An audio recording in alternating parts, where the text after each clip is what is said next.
Dios los bendiga, amado pueblo de Dios.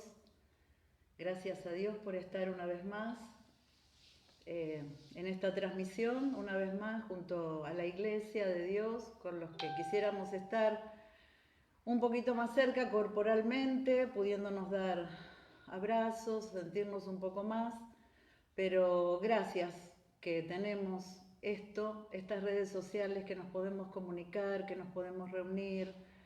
Qué bueno que podamos llegar temprano a la reunión, qué bueno que hayamos podido estar ya en adoración, entrando a la presencia de Dios, poniéndonos, disponiendo el corazón para recibir lo que hoy Dios tiene para nosotros, tal cual como cuando veníamos los miércoles a nuestras reuniones, los domingos por la mañana a nuestras reuniones. Como dice el Salmo, entrar por sus puertas con alegría, con gozo, con acción de gracias. Y es como queremos entrar, no importa lo que haya pasado hoy, así queremos entrar a la presencia de Dios, con gozo, con alegría, agradecidos, porque queremos que nuestro corazón esté lleno de palabras de gratitud a nuestro Dios por todo lo que podemos disfrutar en Él desde el día en que lo hemos conocido.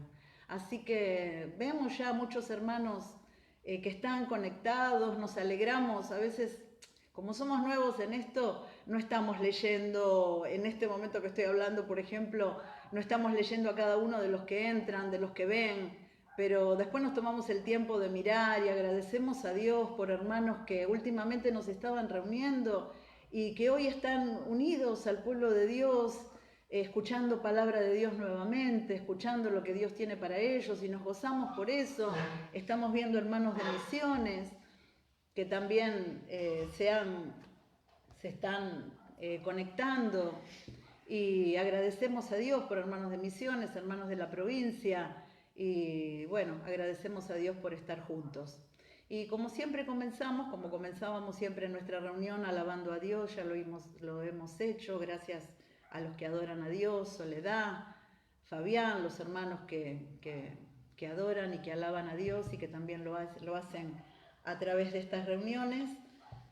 También vamos a comenzar con un pequeño devocional y pensamiento siempre de la palabra de Dios. Está en Éxodo, los versículos que vamos a leer en esta oportunidad. Está en Éxodo 33, del 1 al 4 y luego del 13 al 15.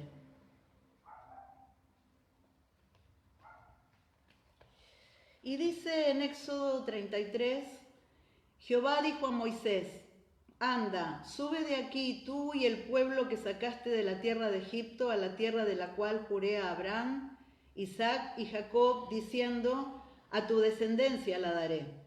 Y yo enviaré delante de ti el ángel, y echaré fuera al cananeo y al amorreo, al eteo, al fereceo, al heveo, al jebuseo, a la tierra que fluye leche y miel. Pero yo no subiré en medio de ti, porque eres un pueblo de dura cerviz. No sea que te consuma en el camino. Y en el versículo 13 dice: ahora pues, si he hallado gracia ante tus ojos, dice Moisés, te ruego que me muestres ahora tu camino para que te conozca y haya gracia en tus ojos. Y mira que esta gente es pueblo tuyo. Y él dijo: mi presencia irá contigo y te daré descanso. Y Moisés respondió: si tu presencia no ha de ir conmigo, no nos saques de aquí. Y para los que no conocen la historia, y no podemos leer toda la historia y toda la vida de Moisés y lo que ha transcurrido en el pueblo de Dios, vemos que el pueblo de Dios había sido, como muchos saben, y para los que no saben, habían estado de esclavos más de 200 años, esclavos en Egipto, sufriendo como esclavos, sufriendo una pesada servidumbre, un pesado trabajo diario, comiendo lo que comen los esclavos, lo pobre que pueden comer los esclavos, a base de latigazos. Era su trabajo forzado, y ellos claman a Dios por un libertador, y Dios en su misericordia le envía un libertador que es Moisés, porque Dios siempre responde al clamor de su pueblo. Y Dios le muestra milagros, porque lo saca con mano poderosa, lo saca atravesando las aguas del Mar Rojo. Los que conocen la historia sabemos, y los que no conocemos, abre las aguas del Mar Rojo Dios para que su pueblo pase en seco, mientras que se ahogan todos sus enemigos que venían detrás. Dios los saca con mano poderosa, Dios los alimenta en el desierto, Dios le da pan por la mañana, carne por la tarde, Dios los bendice, les muestra milagros, la nube que va delante de ellos, su provisión que no le faltaba cada día. Sin embargo, viendo tantos milagros, viendo tanto poder de Dios, viendo un Dios tan maravilloso, cuando Moisés sube al monte Sinaí, porque Dios lo llama para recibir las tablas de la ley, los mandamientos que Dios había preparado para su pueblo, porque Dios había preparado palabra, mandamientos, leyes, para que su pueblo cumpliera. Y cuando ellos ven que Moisés tarda, Moisés está allá en el monte Sinaí recibiendo las tablas de la ley, el pueblo de Dios, ve que Moisés tarda y se hacen un becerro de oro. Y esto desagradó en gran manera a Dios. Justamente el primer mandamiento es: no te harás imagen de lo que está arriba en el cielo ni abajo en la tierra, no te inclinarás a ellas ni te postrarás. Porque esto desagrada a Dios, porque hay un único Dios verdadero, creador del cielo y de la tierra, el que merece adoración. Y esto desagradó tanto a Dios que por eso, bueno, los textos que hemos leído de la palabra de Dios, ¿no? Recordemos que las leyes de Dios, sus mandamientos, los límites que Dios nos pone, cuando Dios nos manda nos prohíbe algo, nos manda que algo no es su voluntad, nunca es para nosotros anularnos, sino para hacernos bien. Atrae la bendición de Dios. Para traer su bendición sobre nosotros está la obediencia a sus leyes. Y por eso los textos que hemos leído, ¿no? Esta desobediencia dice que les trae consecuencias, porque Dios manda a Moisés que salgan para la tierra prometida, para Canaán, pero que su presencia no iba a ir, sino que iba a enviar a un ángel para que vaya delante de ellos. Ellos cayeron, dicen, en luto, en tristeza, pero mucho más fue el pesar de Moisés, porque había una diferencia en Moisés, que conocía la presencia de Dios, y un pueblo que solamente conocía los milagros de Dios. Un pueblo que cuando Moisés sube al monte Sinaí, porque sabe que el monte había relámpagos, había estruendo, el pueblo se asusta porque Dios va a hablar. Y dice: prefiero que le hable a Moisés, Dios. Y lo que le hable a Moisés después nos dices a nosotros. Un pueblo que no amaba oír la voz de Dios directamente. Sí reclamaba y se quejaba para reclamar de sus milagros. Y qué diferencia que había. Y este es el pensamiento que hoy les quiero dejar, ¿no? En Moisés, que inmediatamente dice algo muy conocido: si tu presencia no va a ir con nosotros, Señor, si es de veras que vas a mandar tu ángel, pero tu presencia no va a ir con nosotros, no nos saques de aquí. Moisés quería amistad con Dios. Moisés quería intimidad con Dios. Moisés había conocido la presencia de Dios. Moisés no quería volver a Egipto. Prefería quedarse en el desierto, pero no tener la presencia de Dios. No volver a Egipto, aunque él había disfrutado, porque había sido adoptado por la hija de Faraón y había disfrutado de las riquezas del palacio como hija de un rey y como príncipe. Había disfrutado, sin embargo, no prefería volver. Mientras que el pueblo extrañaba los ajos y los puerros que tenía en Egipto. Qué diferencia con el que había conocido de veras la presencia de Dios, ¿no? Yo recordaba que cuando nosotros nos convertimos con mi familia cuando Dios nos llamó para conocer la verdad, lo conocimos a través de un milagro también. Hablando de los milagros que recibía el pueblo de Dios en Israel, en el desierto, vio tantos milagros. Nosotros también vimos un milagro, porque Dios nos atrajo por el cáncer de mi padre, que era terminal y que tenía un mes de vida. Y vimos un milagro cuando vimos su sanidad en un momento, cuando el pastor oró. En aquel momento yo era una niña, casi una preadolescente. Cuando el pastor que llamó mi tía, que nos predicaba siempre el Evangelio, oró por él, Dios lo sanó completamente y conocimos poder de Dios a través de un cáncer terminal que luego Dios le dio 40 años más de vida a mi padre. Pero si hasta hoy lo seguimos junto con mi familia, no es por aquel milagro que hemos recibido, sino que lo hemos conocido como el Salvador, como el Dios que hizo el milagro sobre el cuerpo de mi padre, pero hizo el milagro más grande, que fue salvarnos, que fue perdonarnos, que fue conocer a Jesucristo, y hasta hoy lo seguimos porque hemos conocido presencia de Dios a través de conocerlo como el Dios Salvador y Señor de nuestras vidas. Es muy fácil acostumbrarnos a recibir milagros, pero lo más hermoso es, luego de haber visto milagros y conocer sus milagros, es conocer su presencia. Porque luego de conocer su presencia, como Moisés, no quería dar un paso sin él. Y mi pregunta es hoy, ¿cómo le conocemos nosotros?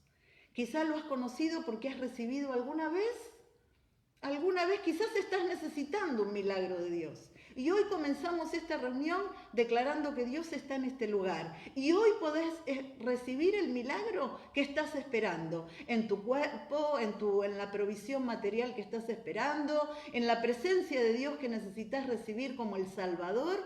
Hoy el Señor está aquí. Y quizás has recibido un milagro como nosotros lo recibimos hace muchísimos años. No le voy a decir la cantidad, pero tenía solamente yo 12 años, así que se imaginan que pasaron muchos años. No, quizás has recibido un milagro como nosotros también lo hemos recibido en familia y te has olvidado. Y hoy no estás disfrutando de lo que es tener presencia de Dios diariamente, disfrutar de sus promesas, disfrutar de su paz, disfrutar de su vida. Y hoy es el día que podés renovar un compromiso con Él para disfrutar de vivir dentro de su voluntad. O quizás te has apartado tanto que quizás creas que ya es tarde y que te has alejado tanto y que has cometido tantas cosas que han desagradado a Dios que ya no hay oportunidad. No es verdad, no es verdad. El que se acerca a Él, Dios le recibe. Dios no rechaza al que viene a Él, muy por el contrario, lo está esperando como aquel padre al pródigo, con los brazos abiertos, para poder volver a poner anillo en su mano y recibirle, para que pueda disfrutar. Cuando hay arrepentimiento, hay perdón. Por eso en una corta oración, antes de seguir con la palabra de Dios que Dios ha traído, que ha puesto en el corazón del pastor, si hay algunos de esos casos que nos están mirando, justamente en una corta oración, quiero pedirle a Dios que esto pueda ser una realidad.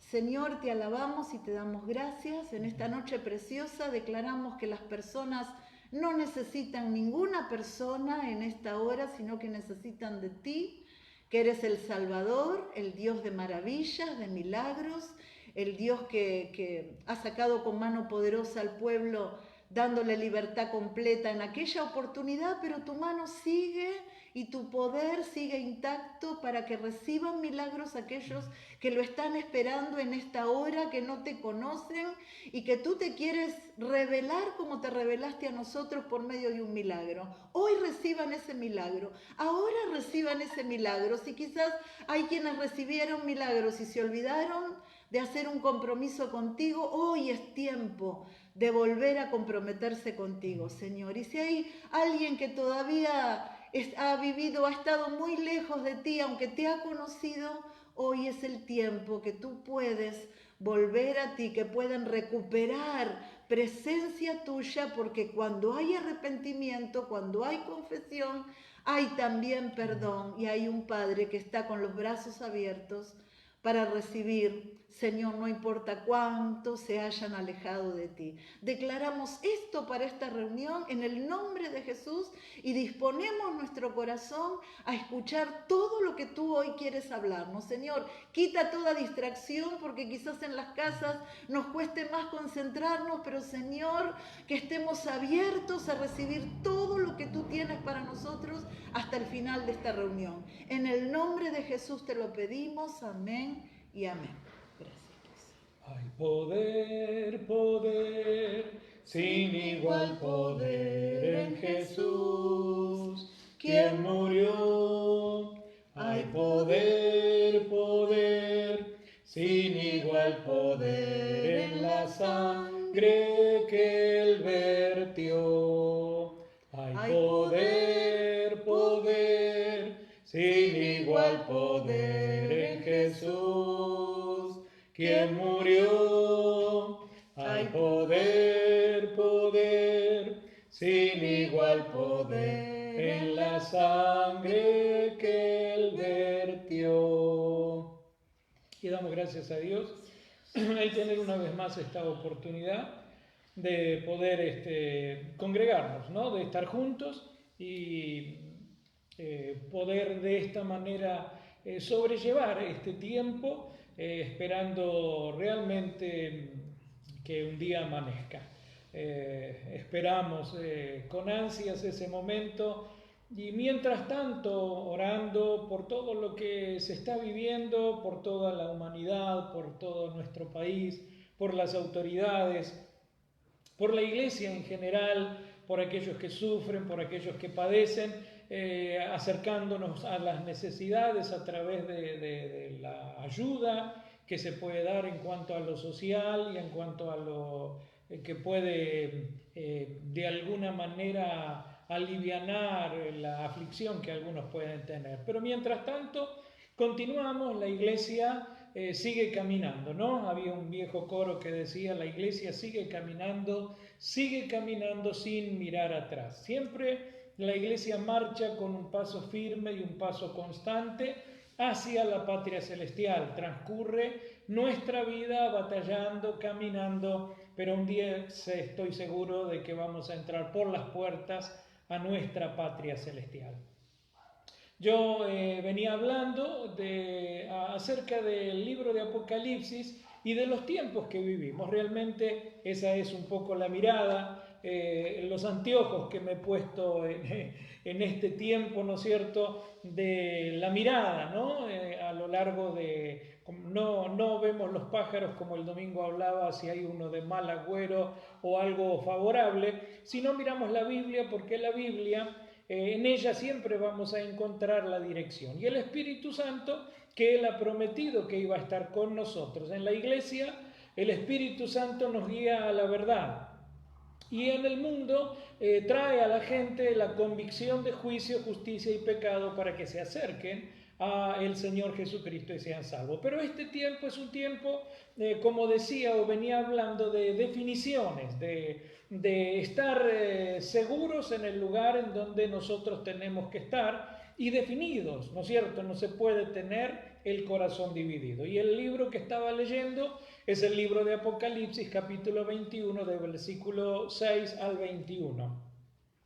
El versículo que en este día, para concluir, ¿no es cierto?, quiero marchar sobre o hablar sobre tiene que ver con el versículo número 11, que en otras versiones, en la versión Reina Valera dice, el que es injusto sea injusto todavía, el que es inmundo sea inmundo todavía, el que es justo practique la justicia todavía y el que es santo santifíquese todavía. En la versión La Palabra dice, ya casi da igual que el pecador siga pecando y que el manchado se manche aún más, que el bueno se haga mejor y que el consagrado a Dios se entregue aún más a Él. Y en la traducción del lenguaje actual dice, deja que el malo siga haciendo lo malo y que quien tenga la mente sucia siga haciendo cosas sucias. Al que haga el bien, deja que siga haciéndolo. Y al que haya entregado su vida a Dios, deja que se entregue más a Él. Ahora, como para continuar, esto, y era el final del mensaje del domingo, esto pone las cosas lo blanco sobre negro y distingue a lo lejos los unos de los otros, tantos a unos como a otros. Dios le va a dar, como dice el versículo siguiente, lo que le corresponda de acuerdo a lo que fueran sus acciones, ¿no es cierto? Es una retribución, ¿no es cierto? Dios retribuye de acuerdo a lo que el hombre ha elegido y ha hecho durante su vida, ¿no es cierto? Está establecido que el hombre muere una vez y después de esto el juicio, dice el libro de los Hebreos y su escritor. Así que si el Señor viene, tiene que encontrar un grupo de personas que son las que se van a distinguir, y uno tiene que estar seguro de que uno se va con el Señor, ¿no es cierto? Porque es hora de definirse. Cuando termina el libro, la iglesia dice: ven, Señor Jesús, y creo que ese es el ansia o ese es el deseo de nuestros corazones. Pablo lo expresaba con mucha claridad y con una vehemencia muy grande cuando decía: yo sé que estar con Cristo es muchísimo mejor y estoy puesto en estrecho, estoy como entre la espada y la pared, porque quisiera partir y estar con Cristo, lo cual es muchísimo mejor, pero estar con ustedes por causa de la obra es lo que se necesita. Entonces Pablo anhelaba o tenía ansias del cielo, ¿no es cierto? Estar cara a cara con el Señor. Entonces, cuando miramos esto, no creo fervientemente que entramos en la recta final de la carrera cristiana, donde no es por rapidez o por velocidad que vamos a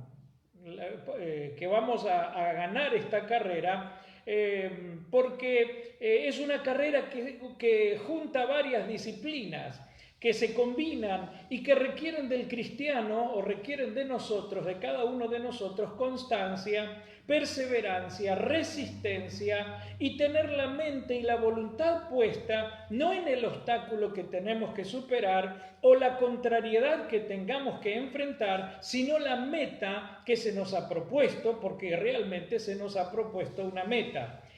Como para tener la idea clara, tenemos que tener la decisión de no aflojar. Hoy más que nunca,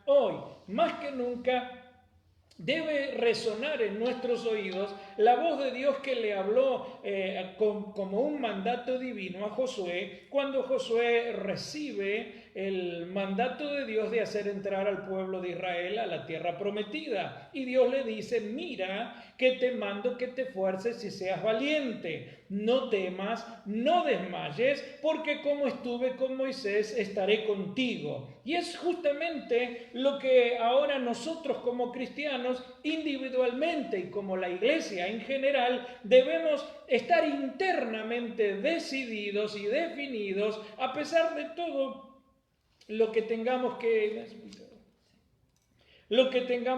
enfrentar.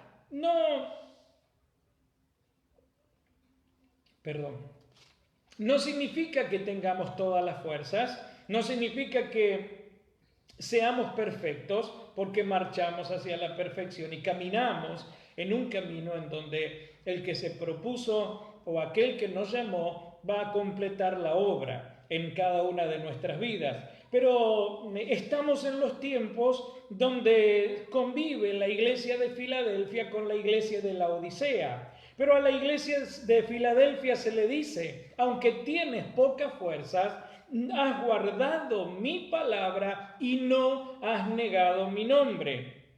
Esto significa que esa iglesia estaba definida. Debemos estar parados en una firme posición y segura posición, y que tener cada uno de nosotros características que es la obra poderosa del Espíritu Santo en nuestro corazón, para tener como los primeros cristianos el denuedo que pidieron en el día de Pentecostés para afrontar y afrontaron cárceles, azotes, persecuciones, prohibiciones, desconfianzas y hasta antagonismos, llegando también hasta el martirio, porque algunos de ellos dieron su vida por causa de la fe que un día habían abrazado y no cesaban de hablar a este Jesucristo resucitado, que era su Salvador, y aún teniendo que salir de sus lugares y teniendo que escapar, siendo esparcidos por causa de la persecución que se había desatado sobre ellos donde llegaban hablaban del Señor Jesucristo. Era más fuerte que ellos, era algo que adentro de sus corazones, como el fuego que había adentro del profeta Jeremías, algo que no se puede soportar, algo que no se resiste, es más fuerte que uno. Cuando leemos la vida de Pablo en Hechos de los Apóstoles, vemos que esto es más fuerte que él. Él está en Atenas, en el Areópago, él está viendo esa cantidad de dioses que se encuentran, porque cada uno de esa cultura griega había un dios para cada cosa, que se mezclaban con los hombres y que resultaban en personajes mitológicos, y adentro de su corazón ardía la pasión que él tenía por el Evangelio, por este Cristo que lo había sacado del error, que lo había sacado de la religiosidad, que lo había sacado de aquellas cosas donde él creía que estaba en la verdad, pero que estaba verdaderamente equivocado. Y cuando tiene su encuentro en Damasco, él nunca más va a ser la misma persona. Y ahí en el Areópago, él tiene que encontrar una manera de hablar. Es más fuerte que él. Es mucho más importante lo que tiene que decir que él mismo. No está midiendo, no quiere medir consecuencias. Y esto es lo que hace que lo que tenían los discípulos, esta era la obra del Espíritu Santo adentro de sus corazones, porque ellos llegaban a cada lugar y predicaban a Jesucristo, y él, Jesucristo, confirmaba la palabra hablada con señales, prodigios y maravillas. El amor munido del poder y del fervor y de denuedo, entrega y pasión que empujaba a Pablo y que hacía expresar a todos los que los escuchaban, contemporáneos, opositores y contrarios. Decían cuando Pablo y los suyos llegaban a algún lugar: estos que trastornan el mundo entero han venido también acá. Era gente realmente que sabían para qué existían, estaban definidos. Uno era el lugar, uno era el propósito, y no tenían dudas de sus convicciones, ni dudaban de su lugar. Sabían cuál era su ministerio, sabía cuál era su lugar ahora, o su posición en Cristo, sabía cuál era la posesión que tenían y que habían recibido del Señor. Entonces sabían que habían nacido, que habían sido llamados con un propósito. Pablo lo habla y dice que a Dios que me eligió desde el vientre de mi madre. Eso habla de la certeza del propósito de Dios. Uno se pregunta: ¿de qué material estaban hechos estos hombres? ¿Eran distintos a nosotros? Algunos de estos hombres eran célebres, otros eran anónimos, pero dieron comienzo a ese fuego ardiente que encendió un día la llama del amor de Dios cuando Cristo se entregó por nosotros en la cruz del Calvario, y Él mismo depositó en la iglesia gloriosa, esa iglesia que viene a buscar el fuego de su Espíritu Santo. Podemos decir todos: Maranata, el Señor viene por la iglesia. Entonces uno se pregunta: ¿cuáles son las características de esta vida, o de aquellos que el Señor viene a buscar? ¿Quiénes son esta gente que está definidamente marcado? Porque uno dice: y el que es limpio sea limpio todavía, y el que es santo santifíquese todavía, el que es justo practique la justicia, pero el injusto sea injusto, y el inmundo practique la inmundicia. Quiere decir que en este tiempo no hay lugar, o no puede haber, para medias tintas. ¿Quiénes son los que están definidos? ¿Qué características tienen las personas que están definidas? El Señor dijo, hablando de aquellos que viene a buscar: yo he venido para que tengan vida. San Juan 10:10, el ladrón no viene sino para hurtar, matar y destruir. Pero el Señor dijo: yo he venido, Jesús dijo, no yo, Jesús dijo: yo he venido para que tengan vida y para que la tengan en abundancia. Quiere decir que Él es el origen o el originador de esa vida. Yo he venido. Él es el originador de esa vida. En la vida no estamos hablando de la vida natural. No estamos hablando de una vida física que todos poseemos, que consiste en un ciclo ininterrumpido de que la humanidad se encuentra y los seres vivos se encuentran, que nacen, crecen, se reproducen y mueren. No, no estamos hablando de ese ciclo, ni hablamos de las funciones vitales del cuerpo humano, porque la vida de la que estamos hablando y la que procede del Señor Jesucristo es una vida espiritual que vino a resolver el problema del hombre, que en su totalidad la humanidad se encuentra muerta en sus delitos y pecados. El libro de Romanos sentencia porque la paga del pecado es la muerte. Y sí, todos nosotros estábamos muertos espiritualmente y entonces no, nos damos cuenta de que en esa muerte espiritual significa que estábamos separados de Dios, ajenos a Dios por la dureza de nuestros corazones y por el pecado, porque la Biblia dice: vuestros pecados han hecho división entre vosotros y vuestro Dios. O como dice en Efesios capítulo 2, versículo 1, Él os dio vida cuando vosotros estabais muertos en vuestros delitos y pecados. Por eso dice Primera de Juan: el que tiene al Hijo tiene la vida. Ha cambiado de estado y ha cambiado de condición, de muerto a vivo, espiritualmente hablando. Ahora hemos sido reconciliados con Dios por la muerte de su Hijo Jesucristo. Y ahora tenemos paz para con Dios por medio de Él. Hermanos, ahora tenemos relación con Dios. Qué bueno, es lo que siempre digo del apóstol Juan capítulo 3, Primera de Juan 3:1, dice: mirad cuál amor nos ha dado el Padre, que seamos llamados hijos de Dios, y lo seamos. Y entonces nos encontramos que este es el origen de esta novedad de vida, hijos de Dios. No hay otro origen, porque en ningún otro hay salvación. Y esta vida que hemos recibido del Señor Jesucristo tiene características y cualidades que nos hablan de la clase de vida que estamos llevando. Esa vida, el originador de esta vida es Cristo. Y la clase de vida o la calidad de vida es abundante. Y la palabra para esto griega habla de esperizos, que significa en el sentido de superabundante en cantidad o superior en calidad, excesivo, preeminente. Esta es la vida superior a la que Dios nos ha llamado, porque el origen de esta vida es a través del poder del Espíritu Santo que ahora mora en cada uno de nuestros corazones. Ahora, y entonces tratando de... ¿Cómo yo sé que tengo esa vida? ¿Cómo sé realmente que vivo espiritualmente? ¿Cuáles son los signos que demuestran que tengo esa vida espiritual? Si alguien está en un hospital o en una clínica atravesando un cuadro difícil, le colocan un montón de aparatos, cables y suministros que van a mostrar la temperatura, el ritmo cardíaco, el pulso, la ventilación, la oxigenación, la presión, etcétera, etcétera, y etcétera.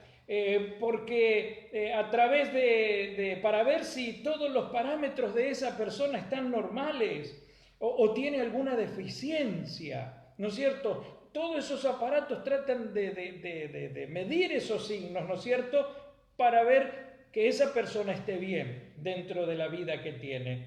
Y entonces uno se pregunta, ¿en dónde nosotros los cristianos podemos saber o con qué parámetros nosotros podemos medir? ¿Qué tomografía computada, qué centellograma, qué resonancia magnética o medicina nuclear qué aparato puede medir la vida que nosotros tenemos? Si realmente estamos vivos espiritualmente o no estamos vivos. Porque no se trata de ir a una iglesia, no se trata de concurrir a una iglesia, ni se trata siquiera de haber pasado un día por las aguas del bautismo. Es tener una vida que proviene de Dios y que tiene una calidad de vida que debe ser evidente. Nadie dice yo estoy vivo, porque la vida se manifiesta sola, se evidencia de una manera natural. Nadie se esfuerza a estar vivo. Usted no se esfuerza a respirar. El día que se tiene que esforzar por respirar hay algún problema. Pero usted no se esfuerza por respirar, respira naturalmente. Usted no se esfuerza por comer, Algunos, bueno, por ahí sí, otros no nos cuesta ningún esfuerzo, pero naturalmente comemos, ninguno se esfuerza por tomar, no, naturalmente tomamos. ¿Por qué? Porque son funciones fundamentales de una persona que está viva. Entonces, ¿cuál es el aparato o cómo puedo yo ver los parámetros que hablan de que yo estoy vivo? Yo tengo que mirar la palabra de Dios. Y entonces yo lo primero que tengo que ver primero es si estoy vivo. ¿Cómo sé si estoy vivo? Debo haber nacido de nuevo. ¿Qué me está diciendo, pastor? ¿Que voy a la iglesia? No, no le estoy diciendo si va a una iglesia. ¿Qué me está diciendo? Si un día me echaron agua en la cabeza o me mojaron bañándome en un bautisterio, no estoy diciendo. A veces hay gente que pasa por las aguas, aún dentro de la iglesia evangélica, y jamás entendió o jamás pasó nada. La iglesia, los pastores, no bañamos gente. El bautismo es una decisión personal que la gente toma cuando algo ocurrió adentro. Si algo no ocurrió adentro, no tiene sentido ni significado. Entonces necesitamos saber si hemos nacido de nuevo. El Evangelio de Juan dice: mas a todos los que le recibieron, es decir, a los que creen en su nombre, les dio la potestad, la autoridad, el derecho de ser llamados hijos de Dios, que no son engendrados por voluntad de sangre ni voluntad de varón, sino de Dios. Quiere decir que es un nacimiento que viene de arriba, nacidos de Dios, nacidos de arriba. Segunda de Corintios 5:17 dice: si alguno está en Cristo, nueva criatura es, las cosas viejas pasaron y aquí todas son hechas nuevas. Entonces uno se da cuenta de que para que esta vida esté, debe haber un nuevo nacimiento. No debemos tener una religión. San Juan 3:3 le dijo Jesús a Nicodemo: de cierto te digo, que si no nacieres de nuevo, no entrarás en el reino de los cielos. Ese nuevo nacimiento es el acto de la conversión, ¿no es cierto? Es cuando uno realmente se ha encontrado con el Señor Jesucristo cara a cara y ha pasado de muerte a vida, ¿no? Entonces, el primero tiene que comenzar la vida a partir del nacimiento. Segundo, alguien que está vivo ama a su hermano. La Biblia dice en Primera de Juan 3:14, porque el amor es la característica distintiva del pueblo de Dios y de los hijos de Dios. El amor, porque dice la Biblia: Dios es amor, y el que vive en amor vive en Dios y Dios en él. Primera de Juan, capítulo 3. Entonces dice en el 3:14, dice: nosotros sabemos que hemos pasado de muerte a vida en que amamos a los hermanos. El que no ama a su hermano permanece en muerte. Quiere decir que hay una cuestión significativa que forma parte del pulso de la vida cristiana y que es el amor que tenemos a los hermanos. Por supuesto, amamos a todo el mundo, pero la Biblia habla de una comunión o de una relación que ahora comienza a partir de este nuevo nacimiento. Uno se encuentra a veces con personas que de otro lugar, que nunca las ha conocido, pero empieza a hablar, y cuando empieza a hablar se da cuenta que hay algo íntimo, algo que uno no dice hasta que uno dice: ah, sí, vos sos creyente, sí, yo... Algo había, algo sucede, hay una relación, hay una comunión que es espiritual, que habla de que somos hijos de un mismo Padre y que tenemos una relación que va más allá de estar en la casa o no estar en la casa, de visitarlo o no visitarlo, porque hay una una relación y unos lazos profundos que vienen del Espíritu de Dios que mora en cada uno de nuestros corazones y hace que amemos a los hermanos, que nos preocupemos por los hermanos, que oremos los unos por los otros. Y eso tiene que ver con todo lo que desde el Evangelio hasta el último libro de la Biblia nos habla de del relacionamiento que la iglesia tiene los unos para con los otros. Eso, así como hoy se está hablando de este aislamiento voluntario y solidario, donde yo me pongo el barbijo no por mí, sino para cuidarte a vos, donde yo toso sobre el pliegue del codo, no por mí, sino para cuidarte a vos, donde yo estoy metido en la casa, no por mí, sino para cuidarte a vos, también me cuido yo, pero definitivamente habla de que el otro existe. Los hermanos en este tiempo, va a haber ahora una pequeña campaña que se quiere hacer, pero los hermanos están trayendo mercadería. Hay hermanos que tienen negocio y que donan mercadería, y desde el último miércoles de marzo hasta el día de hoy, las personas que vienen del comedor se van con una bolsa. Hemos dado más de 300 kilos, casi 400 kilos de mercadería para ayudar a algunos hermanos que están en necesidad y a estas personas que vienen del comedor. ¿Por qué? Porque nos amamos.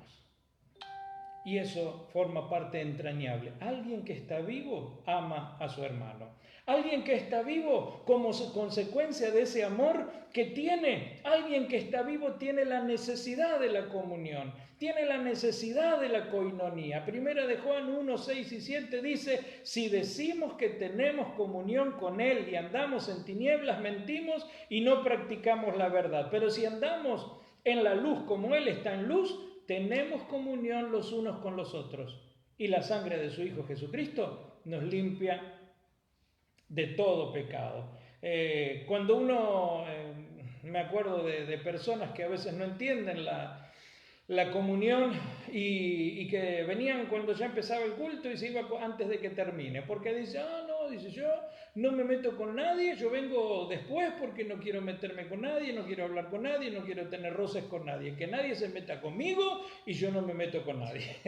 Eso era un amor mal entendido, ¿no? Parece que vio que a veces hay gente que tiene la mecha corta y entonces parece que esa gente que se ofenden por nada, que son ñañosos y que son demasiado sensibles para sí mismos y no con los demás.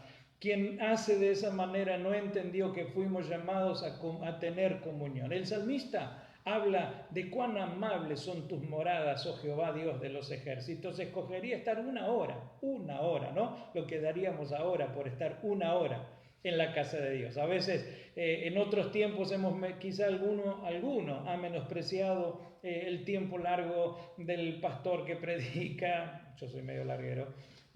O que el culto es muy largo, o que esto y lo otro, y sin embargo ahora diríamos, como dice el salmista, escogería estar una hora en tu casa que 1000 años fuera de ella. El salmista está pensando en el privilegio que tienen los pájaros y dice: aún el gorrión haya nido y la golondrina lugar en donde ponga sus polluelos cerca de tus altares, oh Jehová de los ejércitos. ¿Por qué? Porque ese es el lugar que nos cobija, nos reúne para que juntos en comunión todos le demos gloria a Dios. Y qué lindo es cuando toda la congregación adora a Dios, cuando toda la congregación aúna, está el Señor en medio nuestro y nosotros a Él le venimos a dar la gloria, la honra, la alabanza, sale del corazón, y quizá esto puede encender en nosotros esa necesidad, ese deseo de glorificar a Dios, de que vuelvan a llamarnos los aleluya, los gloria a Dios,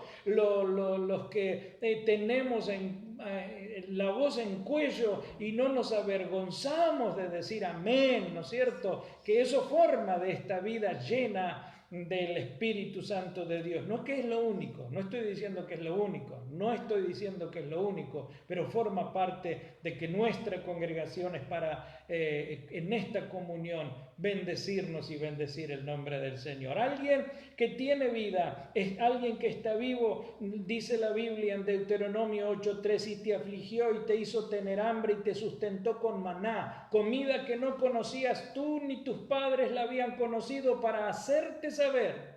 ¿Cuál es el propósito?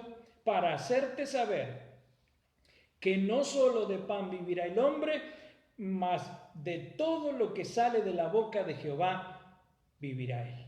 Dios, alguien que está vivo, tiene hambre de la palabra de Dios. Alguien que está vivo necesita el pan, así como usted se levanta y desayuna mayormente, el que puede, y el que tiene, pero necesita algo bueno. El pan diario que nosotros tenemos es el pan del cielo. No nos preocupamos solo por el pan que va al estómago y que alimenta nuestro cuerpo. Hay gente que está desnutrida espiritualmente, hay gente que está debilitada espiritualmente, hay gente que solamente, como los chicos, les gusta escuchar solo promesas, solo prosperidad, solo sanidad, solo escuchar la canción que más les gusta. Entonces tratan de buscar quién le canta la canción preferida, pero el hombre necesita comer toda la palabra de Dios, necesita estudiar la palabra de Dios, necesita memorizar la palabra de Dios, necesita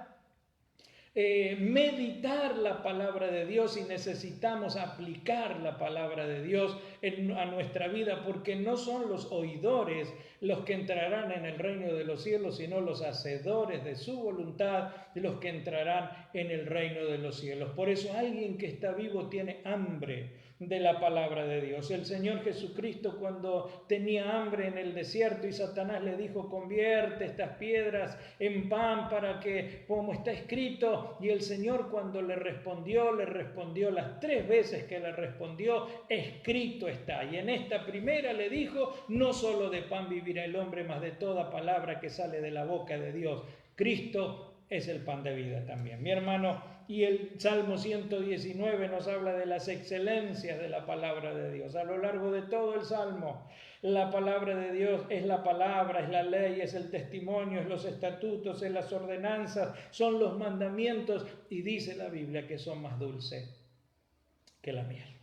La Biblia del oso tiene al oso comiendo el panal, porque la palabra de Dios es la palabra de Dios, justamente más dulce que la miel. Alguien que está vivo, como el Salmo 42 expresa: como el ciervo brama por las corrientes de las aguas, así clama por ti, oh Dios, el alma mía. Alguien que está vivo espiritualmente, alguien que tiene vida espiritual, necesita tener comunión con Dios a través de la oración. La oración es lo que nos ayuda a relacionarnos con Dios, nos da relacionamiento, nos da fortalecimiento, nos ayuda a dar la dirección necesaria que nuestra alma necesita. Tenemos a través de la oración comunión íntima con el Padre. Podemos tener en la oración descanso, consuelo, auxilio, preparación para distintos momentos, aún los difíciles de la vida, las cosas que hay que afrontar,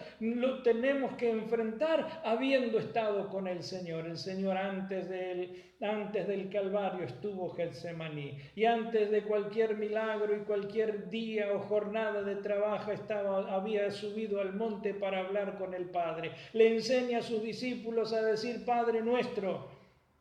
No les enseña una repetición de cosas para que sea provisto y provisto y provisto. No, orar es hablar con Dios. Y alguien que está vivo tiene la necesidad de orar.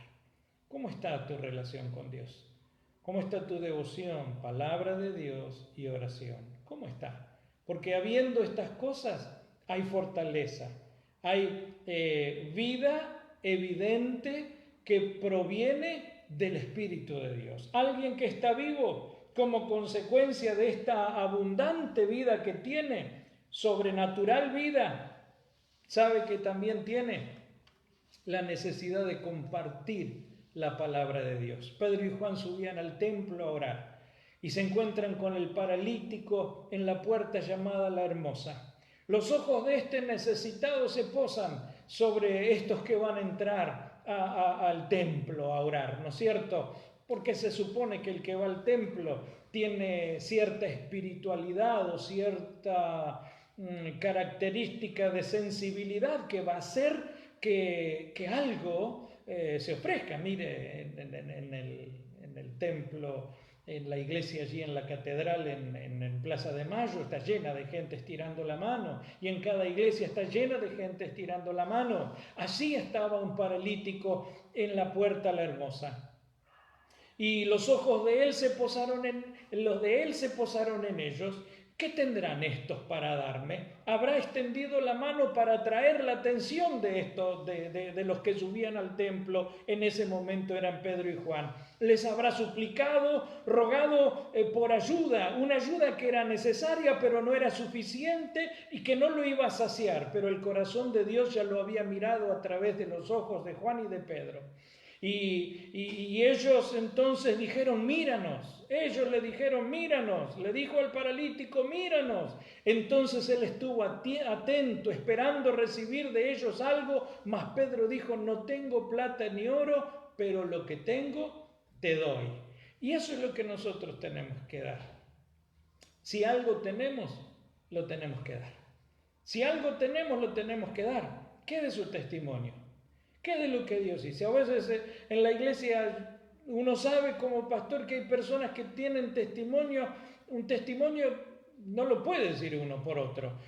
Tiene uno que tener la gratitud y tiene que uno usar ese medio para iniciar una conversación. Si fue tan importante, si fue tan significativo en la vida de uno, ese es el puntapié inicial para hablar. Alguien que está vivo tiene la necesidad de hablar el Evangelio. Alguien que está vivo tiene la necesidad de compartir su fe. Alguien que está vivo tiene la necesidad, como Pedro y de Juan, lo que tengo, te doy.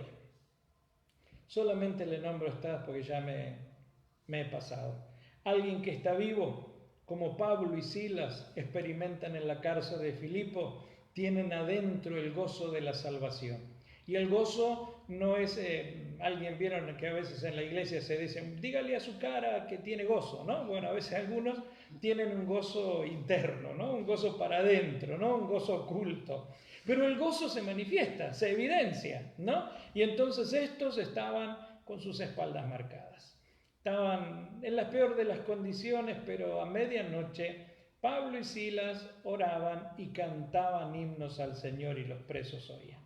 Hermano, alguien que está vivo tiene la necesidad de alabar a Dios. Fácil es cantar, decía un himno, cuando reina la paz, pero en el dolor es mejor cantar. Es lo que había dentro del corazón del salmista, porque las mejores notas de él se expresaban en medio del dolor, ¿no? Porque la música, la mejor música y el mejor de los perfumes a Dios subía en medio de los conflictos de la vida, porque alabar a Dios, alguien que está vivo, alaba a Dios. Y termino diciendo que alguien que está vivo tiene dolor por su pecado. No le da lo mismo. Si alguien peca, si pecamos, no nos da lo mismo. Hay un dolor adentro por haber dañado el nombre de Dios y por haberle ofendido a su santidad. Y el salmista, sensible, porque estaba vivo, no encallecido, no endurecido, estaba sensible. Entonces clama con el Salmo 51, que es por excelencia el salmo del arrepentimiento, y pide a Dios misericordia. Si te dejó de doler, algo anda mal. Si te dejó de doler, si hay insensibilidad, si estás medio anestesiado, algo no anda bien. Necesitas volverte a la comunión, como decía el devocional. Mi hermano, Es hora de volverse a Dios. Y es hora de darnos cuenta en qué lugar estoy. Una sola puerta hay, mas son sus lados dos, adentro y afuera. ¿Y tú dónde estás? ¿Es blanco o es negro? ¿Es adentro o es afuera? ¿Es santo o es inmundo? ¿Es pecador o es santo? ¿Está vivo o está muerto?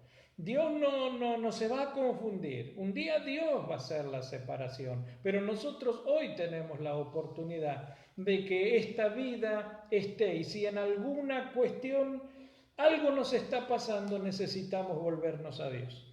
Que Dios es el que da vida y vida abundante. Esa es la característica de la vida que tenemos en el Señor.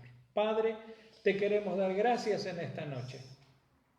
Porque, Señor, nos hablaste desde el principio de la alabanza hasta este momento, preparando nuestro corazón, Señor, y sabiendo que es hora de definiciones, Señor. Que esto se está prolongando en el tiempo y algunos se están quedando, Señor, porque han aflojado interiormente, Señor, y se les está haciendo una costumbre fácil, Señor, el estar en la casa y el olvidarse del tiempo contigo, la necesidad de doblar las rodillas, la necesidad de tomar las palabras. Se están acostumbrando, Señor, se están volviendo indolentes, Señor, están volviéndose insensibles, Señor, están anestesiados su espíritu, su corazón, su mente, Señor, y ya no les duele, Señor. Ahora pedimos que la obra de tu Espíritu Santo pueda ser la obra completa que mandaste, Señor, para redarguir, para convencer de juicio, justicia y pecado y volver el corazón del hombre hacia ti. Y si alguno de la iglesia, Señor, estuviere de esa manera, pedimos que sea tu Espíritu Santo quien vuelva siempre nuestros corazones a ti. Si hay alguno que no te conoce, que pueda conocerte y aceptarte. Si alguno tiene que volver, Señor, que no sea mañana, que sea hoy, Señor, que vuelva su corazón hacia ti. Señor, si en esta tarde hubiera alguno enfermo, en el nombre de Jesús pedimos que sea tu mano de poder, como dijiste, como aquel centurión dijo: Señor, di la palabra y mi ahora, Señor, di la palabra, envía la palabra, Señor, donde hay necesidad, donde hay enfermedad, donde hay problemas, Señor, donde hay situaciones en la mente, Señor, situaciones donde hay problemas psicológicos, neurológicos, Señor. Oro en esta noche que el poder de tu Espíritu Santo limpie, libre, Señor, de toda confusión, y sea, si este es el origen espiritual, en el nombre de Jesús pedimos que sean liberados, sanidad en el cuerpo y en el alma, y salvación y vida eterna. Te lo pedimos, Señor, en el nombre de Jesús. Amén. Gracias, hermanos. Los esperamos el domingo. Nos juntamos de lunes a viernes a orar a las 8 de la noche, las espigas, como siempre. Y agradecemos a todos el poder estar juntos. Comparta, recuerde, tiene que compartir su testimonio. Los cultos que hacemos en vivo, compártalos. Comparta, que la palabra de Dios corra, se extienda por los distintos medios, hermano. Para nosotros es un culto. Es nuestro estilo, no podemos ser distintos, somos de madera, usted sabe, ¿vio? Me gusta la madera y soy de madera, no puedo ser de otra manera. Pero otros lo hacen quizás más ameno, más una conversación. Bueno, lo mío es culto, ¿no? Pero esto compártalo, amén, porque estamos compartiendo la palabra de Dios, sus conocidos, vecinos, arme los grupos. Yo veo que a veces cuando empiezan, dice tal persona está compartiendo, comparta el pan de vida, porque este es el pan que va a dar salvación a la humanidad. Sí, martes y sábado tienen los adolescentes también su transmisión en Instagram, así que la escuela bíblica también los sábados, así que no dejen de comunicarse los adolescentes, a los papás de los chicos de la escuelita especialmente, bueno, que sepan la responsabilidad que tenemos como papás de formar hijos para Dios, que estén dándole la posibilidad de que usen sus teléfonos si es necesario, los teléfonos de los papás si es necesario, pero que le den esa facilidad para que ellos también tengan palabra de Dios, reciban palabra de Dios porque necesitan el alimento, los niños también. Así que bueno, no olviden eso y recuerden ser el ángel para alguien cada día. Pueden ser el ángel para alguien que lo está necesitando. Ya les voy a contar el domingo un testimonio de una hermana que ha sido un ángel para alguien que lo necesitaba. Dios los bendiga y nos reencontramos el domingo a las 10.